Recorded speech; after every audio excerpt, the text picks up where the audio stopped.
It's a city that sneaks up on you because it's so culturally diverse.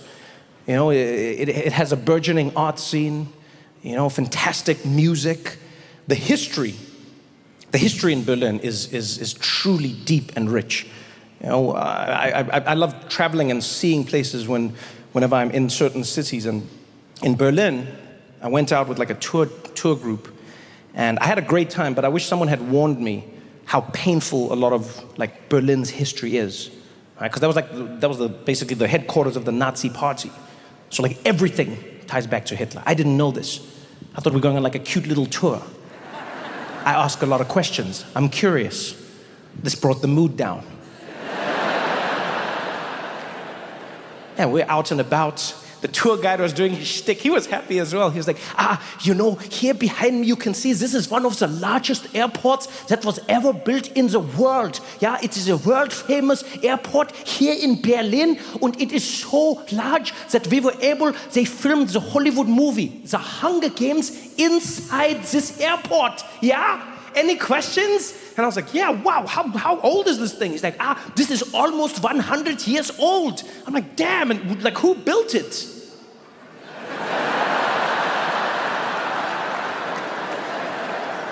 Yeah, that is the unfortunate part of the story.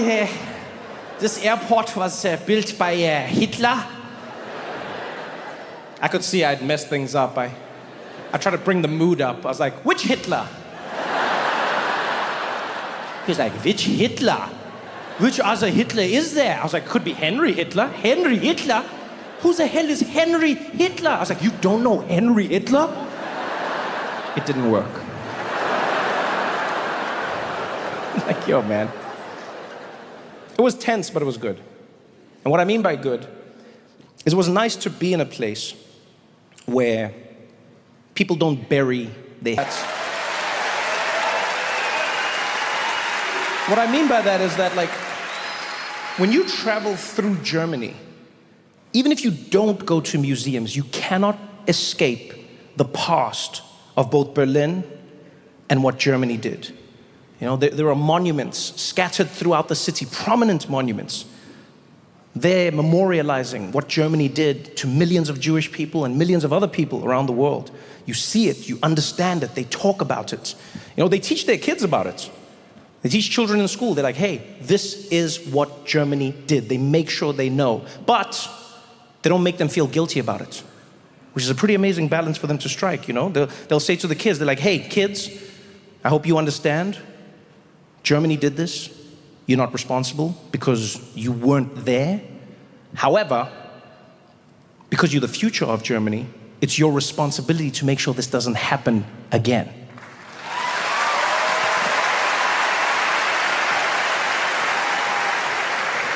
You know what I loved about being in Germany when they were talking about their history is how forthright they are about it. You know, they know it's painful. They know that it's a terrible blight on who they are, but they don't hide from it. Like when I saw them I got to travel around the world doing shows in places I'd never performed before, places I've always wanted to do comedy. I've always wanted to try it out. You know, did shows in Berlin, Germany, for the first time ever. That was really amazing. I won't lie, people freaked me out. People freaked me out before I went there. Like similar to Detroit, you know, when people are like, oh, watch out, Detroit, watch out, Detroit. You know, like people were like that with Germany as well. Like when I was going to Berlin, people were like, dude, Germany? Do they laugh? I'm like, what do you mean? They're human beings. Like, I don't know, man. Do they laugh?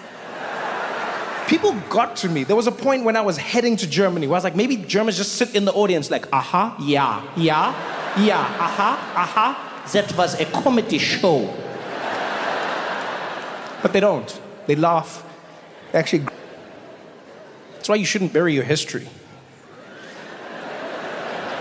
Yeah, because if you know it's happened, you know what to predict. You understand why it happened in the first place. Germany does that in a truly astounding way. Look, it's not perfect. It'll never be perfect. But Germany is one of the only countries in the world that has actively paid reparations for what they did.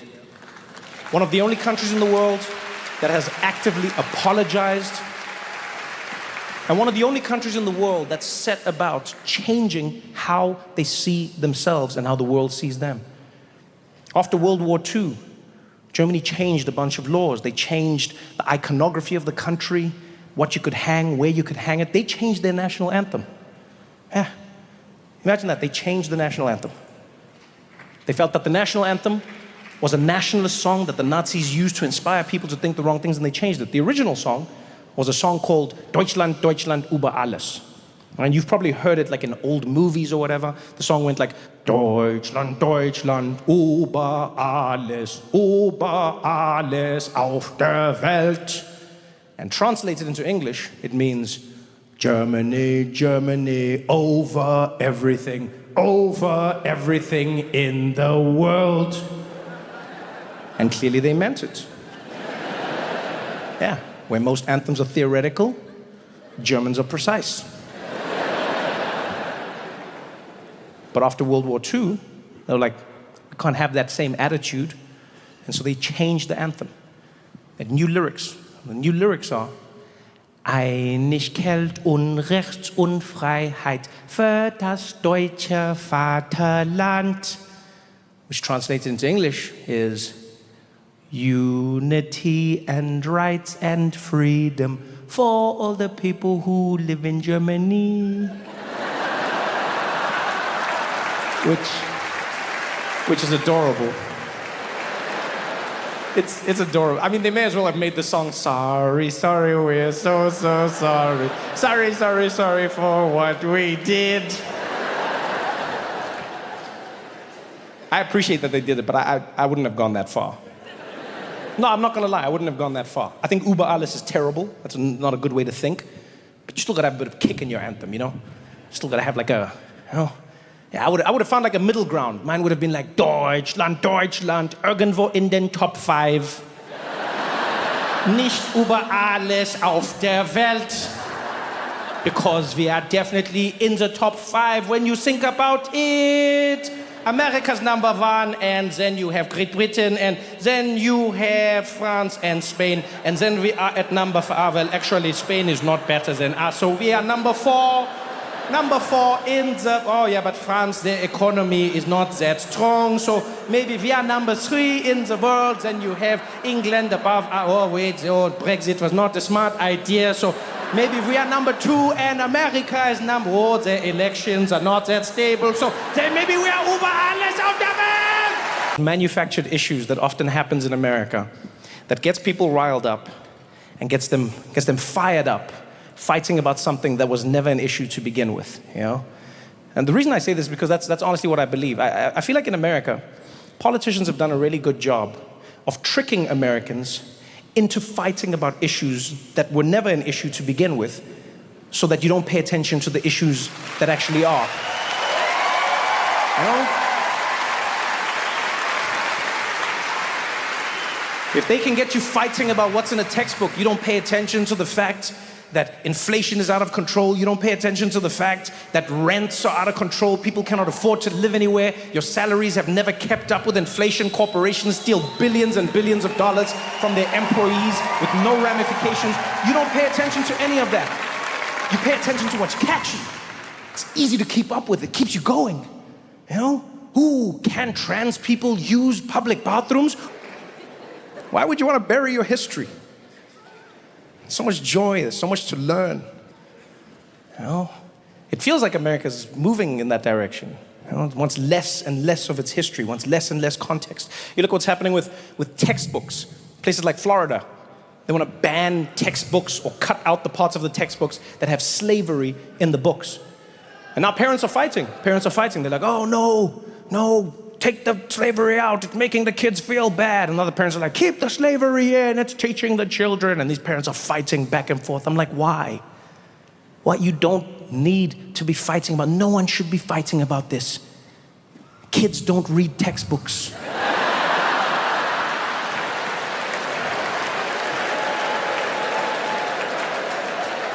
They watch TikTok. If you want to get to the kids, that's where you gotta be. There was slavery. Ships came. Yeah, they.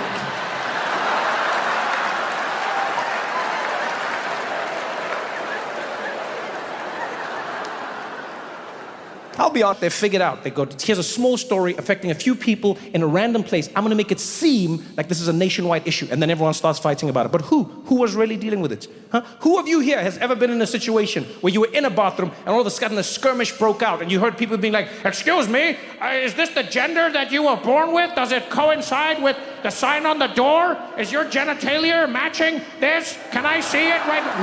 Who's ever seen that? Nobody. Nobody. But they make us fight about it because it's catchy. Who can use which bathroom? Who cares? Who cares? I mean it. Who cares? I know someone will be like, oh, but trans people care. They want to know if they can use a public bathroom. Yeah, use whichever bathroom you want. Who's going to stop you? No, seriously, it's a public toilet.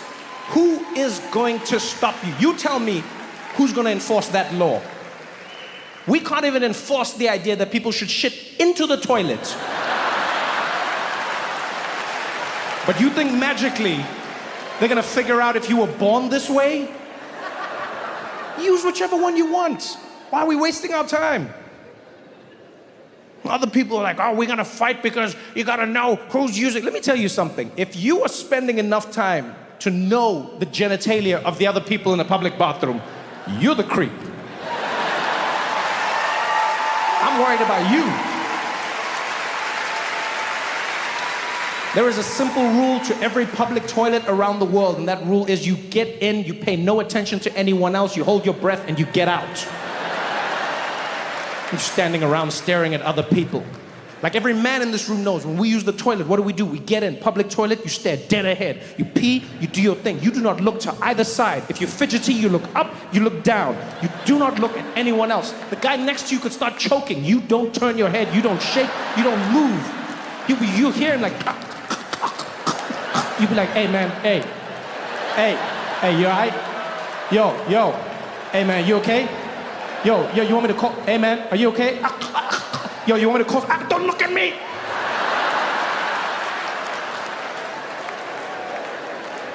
What are we doing? What are we fighting about? Public bathrooms.